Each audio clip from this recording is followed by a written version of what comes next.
ईमानदारी ही सर्वश्रेष्ठ नीति। काम की तलाश में इधर उधर धक्के खाने के बाद निराश होकर जब वह घर वापस लौटने लगा तो पीछे से आवाज आई, ये भाई, यहाँ कोई मजदूर मिलेगा क्या? उसने पीछे मुड़कर देखा तो पाया कि एक झुकी हुई कमर वाला बूढ़ा 3 गठरिया उठाए हुए खड़ा है।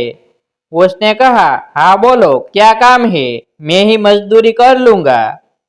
मुझे रामगढ़ जाना है। 2 गठरिया मैं उठा लूंगा, पर मेरी तीसरी गठरी भारी है। इस गठरी को तुम रायगढ़ पहुंचा दो। मैं तुम्हें 2 रुपये दूंगा। बोलो, काम मंजूर है? ठीक है, चलो, आप बुजुर्ग है, आपकी इतनी मदद करना तो यूं भी मैं अपना फर्ज समझता हूँ। इतना कहते हुए गठरी उठाकर अपने सिर पर रख ली, किंतु गठरी रखते ही उसे इसके भारीपन का एहसास हुआ।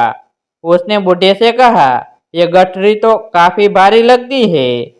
हाँ, इसमें 1-1 रुपये के सिक्के हैं। बूढ़े ने लगभग फुसफुसाते हुए कहा।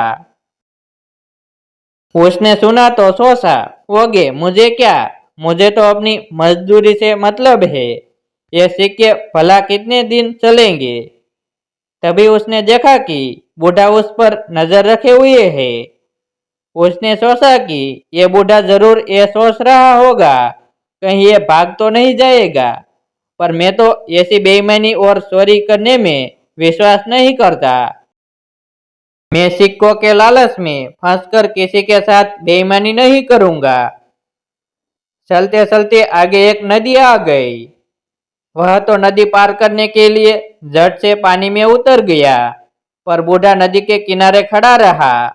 उसने बूढ़े की ओर देखते हुए पूछा, क्या हुआ? आखिर रुक क्यों गए? बूढ़ा आदमी हूँ, मेरी कमर ऊपर से झुकी हुई है। 2-2 गठरियों का बोझ नहीं उठा सकता, कहीं मैं नदी में डूब ही न जाऊं। तुम एक गठरी और उठा लो। मजदूरी की चिंता न करना, मैं तुम्हें 1 रुपया और दे दूंगा। ठीक है, लाओ, पर इसे लेकर कहीं तुम भाग तो नहीं जाओगे? क्यों भला, मैं क्यों भागने लगा?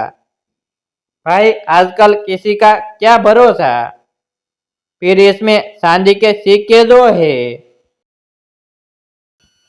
मैं आपको ऐसा चोर बेईमान दिखता हूँ क्या?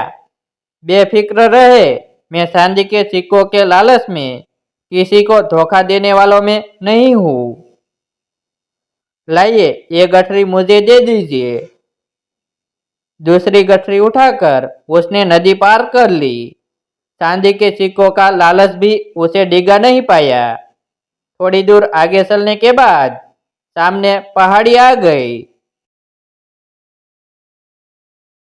वह धीरे धीरे पहाड़ी पर चढ़ने लगा, पर बूढ़ा अभी तक नीचे ही रुका हुआ था। उसने कहा, आइए ना, फिर से रुक क्यों गए? बूढ़ा आदमी हूँ, ठीक से चल तो पाता नहीं हूँ। ऊपर से कमर पर एक गठरी का बोझ और उसके भी ऊपर पहाड़ की दुर्गम चढ़ाई। तो लाइए, ये गठरी भी मुझे दे दीजिए। बेशक और मजदूरी भी मत देना। पर कैसे दे दूं? इसमें तो सोने के सिक्के हैं, और अगर तुम इन्हें लेकर भाग गए तो मैं बूढ़ा तुम्हारे पीछे भाग भी नहीं पाऊंगा। कहा ना, मैं ऐसा आदमी नहीं हूँ। ईमानदारी के चक्कर में ही तो मुझे मजदूरी करनी पड़ रही है, वरना पहले मैं एक सेठ जी के यहाँ मुनीम की नौकरी करता था। सेठ जी मुझसे हिसाब में गड़बड़ करके लोगों को ठगने के लिए दबाव डालते थे। तब मैंने ऐसा करने से मना कर दिया और नौकरी छोड़कर चला आया। उसने यूं ही अपना बड़पन जताने के लिए गप्पियां की। पता नहीं तुम सच कह रहे हो या। खैर, उठा लो ये सोने के सिक्कों वाली तीसरी गठरी भी। मैं धीरे धीरे आता हूँ, तुम मुझसे पहले पहाड़ी पार कर लो। तो दूसरी तरफ नीचे रुककर मेरा इंतजार करना। वह सोने के सिक्कों वाली गठरी उठाकर चल पड़ा। बूढ़ा बहुत पीछे रह गया था। उसके दिमाग में आया, अगर मैं भाग जाऊं तो ये बूढ़ा तो मुझे पकड़ नहीं सकता और मैं एक ही झटके में मालम माल हो जाऊंगा। मेरी पत्नी जो मुझे रोज कोसती रहती है, कितना खुश हो जाएगी। इतनी आसानी से मिलने वाली दौलत ठुकराना भी बेवकूफी है। एक ही झटके में धनवान हो जाऊंगा। पैसा होगा तो इज्जत यश आराम सब कुछ मिलेगा मुझे। उसके दिल में लालच आ गया और बिना पीछे देखे भाग खड़ा हुआ।